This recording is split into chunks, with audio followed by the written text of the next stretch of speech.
FSN Radio. It's all about what's next. Go to financialsurvivalnetwork.com and sign up for your free weekly newsletter. You'll also get 3 free reports. The Financial Survival Network. It's all about what's next. Welcome, and you are listening to the Financial Survival Network. I'm Kerry Lutz. It's 2/12/18. Well, we've seen a lot of financial things happen last week. Volatility picked up, but we're seeing major political volatility. The memos, dueling memos, I think I preferred dueling banjos better. It was more entertaining, and probably rather be in Appalachia taking my chances than in D.C. now, where the knives are out. But if you saw the State of the Union address, you know what we're talking about. Well, Trump promised his supporters that they would get sick of winning. It appears that the Democrats just don't get sick of losing. Well, let's find out more about that. Bruce Thornton, good friend of the show, is with us today. You know him well. He's a research fellow at the Hoover Institution. How did you get that gig? And a frequent contributor to Front Page Magazine. Bruce, welcome back. Thanks. Glad to be here. Hey, and one further reminder, we love when you participate in the show. Email us, kl@kerrylutz.com. Might even have you on the show. So, Bruce, are the Democrats ever going to get sick of losing? No, they're in the middle of throwing a fit, as my daddy used to say, and they're just incapable, I think, of exercising any sort of critical judgment that would benefit them. But I think that what they're doing is turning off a lot of their, sort of soft support. Their hardcore little wannabe fascist base, they'll keep them no matter what. But those marginal people are probably getting very, very sick of it, but they can't help themselves. They're so drunk on their own self-righteousness and their own, bitter anger that they're like a meth head. Yeah. They're going to need a severe intervention. You know what they were like? I mean, I wrote this article before, but they were like Brady was like after he lost the Super Bowl. He just like totally withdrew, was really angry. It was his rightful game to win, and didn't even shake his opponent Foles' hand. Didn't high-five him or anything, and just walked off the field. And actually, the Democrats are worse than that, because they're sore losers who don't want to admit that they're losing, but it's there for the entire world to see. Yeah, and they're sore winners, too. They were for 8 years with Obama. They were insufferable. So this is the hubris that, the Greeks tell us it gets punished by nemesis, and they've got this orange-haired nemesis, and he's having a great time, and you're having a great time watching them, suffer the consequences of their overreach and their arrogance. Their arrogance knows no bounds, no limits, but the look on Schumer's face, the look on Pelosi's face at the State of the Union, aside from whatever she was doing with her teeth, whether she was clacking her dentures, I'm not sure what it was. It was a weird-looking moment, awkward moment. That's why you always, when you're any place where there's a camera, you always got to sit on your hands and look forward and make no facial movements or tics. Yeah. She would have been better off just pulling out a toothpick and getting that piece of kale stuck between her teeth out instead of trying to do it with her tongue. Yeah, she probably had one of Michelle Obama's school lunches, and she wasn't feeling too good afterwards. It's supposed to be really good, but those super antioxidants, I guess, can upset your stomach and really make the bile rage. Yeah, exactly. Worse. Yeah. But they still don't get why they lost, right? They still don't understand that they actually lost the election on many, many levels here, not just the presidency, but failure to take over either house of Congress. Right. And I think also at the State of the Union, the realization dawned on them that unless they find Trump's illegitimate family in Kenya, they're cooked. Or Russia. Yeah, or Russia. Yeah, probably, it's in a dacha in outside of Moscow where he's got all of his Communist Party memorabilia tacked up to the walls there and mounted, along with an autographed photo of him shaking Stalin's hand, even though Stalin died before he was ever born, or shortly, he would have been 5 or something. Short of that, Mark, they just don't. They know that they're cooked in 2018 and in all likelihood 2020 as well. Well, the smart ones do, and there's a handful, remnants that have been saying, guys, you got to give people a reason to vote for you other than you're disgruntled over Trump. But increasingly, the left and progressives resemble a cult. If you think about that kind of persistence in stupidity combined with self-righteousness and the belief that, oh no, we're not stupid. We have been enlightened. We know the truth. It's like those people, the People's Temple. Remember in the 70s? Yeah. Ended up offing themselves in Guyana. I mean, you couldn't have walked up to one of them and said, "Look, Jim Jones is a huckster, a pedophile. He's completely, probably crazy." You couldn't have talked him out of that. Yeah. And I think this started with Obama. I mean, the whole Obama phenomenon, and not just for the left, for a lot of people probably embarrassed and would never admit it, so-called conservatives and Republicans, was a completely cult-like phenomenon.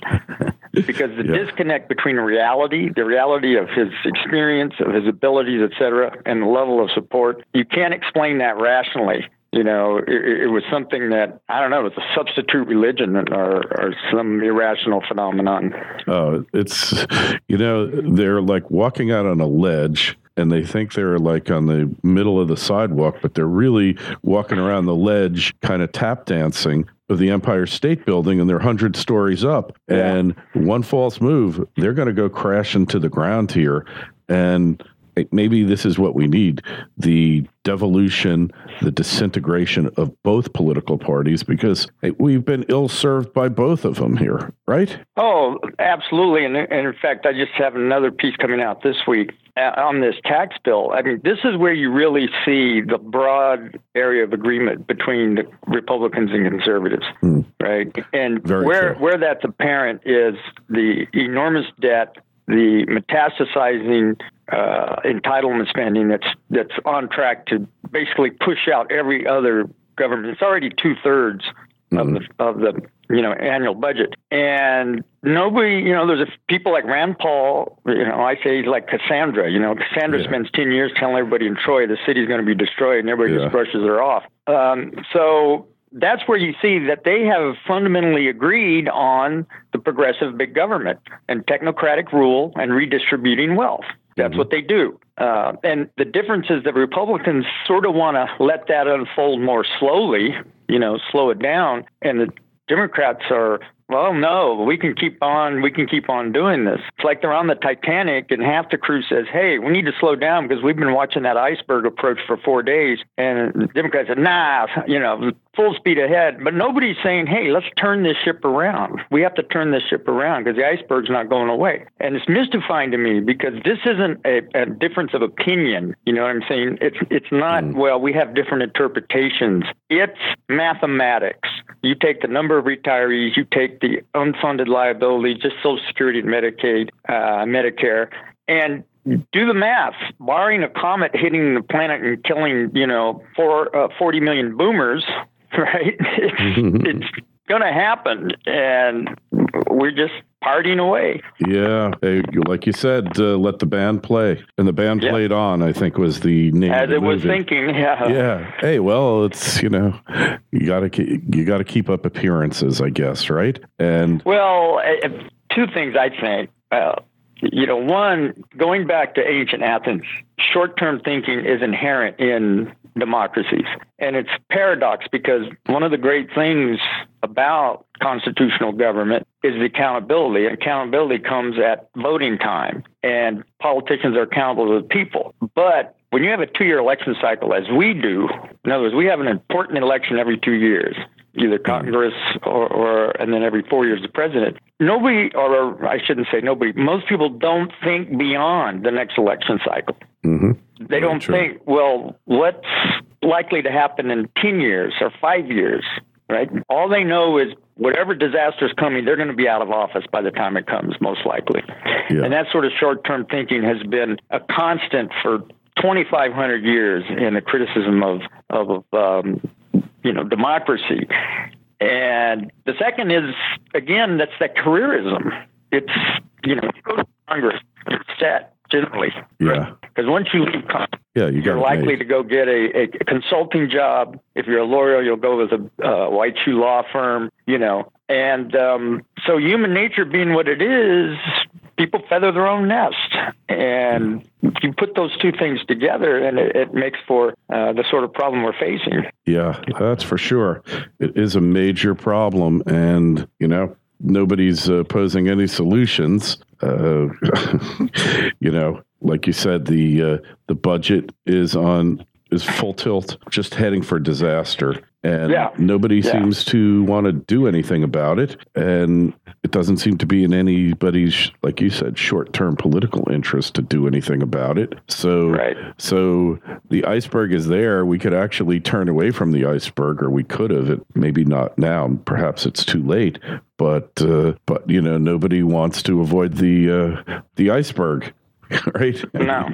It's just and then here's this recent budget. There was some complaint, obviously, in addition to Rand Paul. There were various pundits saying this is a bad idea. But then they said, oh, well, in 2011 we had budget caps, and you're blowing through those budget caps, and that was our chance to control the deficits and debt. But remember, in 2011, half of the reductions came from defense. Social Security, Medicare were not touched. And that was the incoherence of that whole solution everybody now is looking back on and saying was so important. Everybody knows Medicare, Medicaid, and Social Security are the three gorillas that are going to destroy our economy. And so they put them off the table. And you say, well, why do they put them off the table? Because they all know it's suicide to start talking about even mild reforms of any of those. Look what happened to, I can't believe his name slipped my mind, the Speaker of the House. Right. They had a off election, upstate New York by-election, and he had said, well, maybe we can do these mild slowdowns on some of the increases in spending on this program. And ARP sends out its flying monkeys, and they put on an ad showing him pushing Granny in a wheelchair up to a cliff and then dumping him over. He's dumping her over. Yeah. That's what happens to you, and they know that. The cliche used to be the third rail, right? From a train, the third rail. That's what Moynihan said. Yeah. Yeah, so they know that. And even the ones that want to do something about it, they put their toe in the water, and the water turns out to be a vat of flesh-eating poison or acid, and they pull it back because they know it'd be futile. It would be a suicidal gesture. Yeah. So the answer is we got to have a disaster before anything happens, right? I mean, isn't that exactly? Historically, when you look at democracies, because of what we're talking about, and usually this is a war or something like Pearl Harbor. This is some existential threat. They have to be, they have to have one foot dangling over the cliff and the other foot on a banana peel before they finally wake up and say, okay, let's unify about this problem and let's do something about it. And I'm not sure anymore that there's enough of those kind of people in this country to say, yeah, I'm going to take a hit in my Social Security. I'm not going to get a cost of living raise every year. I'm going to have to wait till I'm 70 to retire, which is where the age should be right now, obviously. Right. Or some of these other minor fixes that at best would delay Armageddon, but would still be something. I don't know. A lot of people, they say, oh, I paid for this. Well, everybody knows that most people on average, unless you die young, most people are going to take more from those programs than they put in. Very true. That's just the nature of particularly Medicare, because most of the spending comes at the end of life. Mm-hmm. Yeah. Right? And it's like, well, and I paid for that. I saw it come out of my paycheck every month. Well, go out on the private market and see for that same amount, you can get an insurance program that gives the same benefits for what you paid. I don't believe you could do that. It's just not possible. So what happens, and what I talk about in this next piece coming out, is this was the legacy of the progressives who turned good things that we would like to have, but we don't always get, into rights, like the Bill of Rights.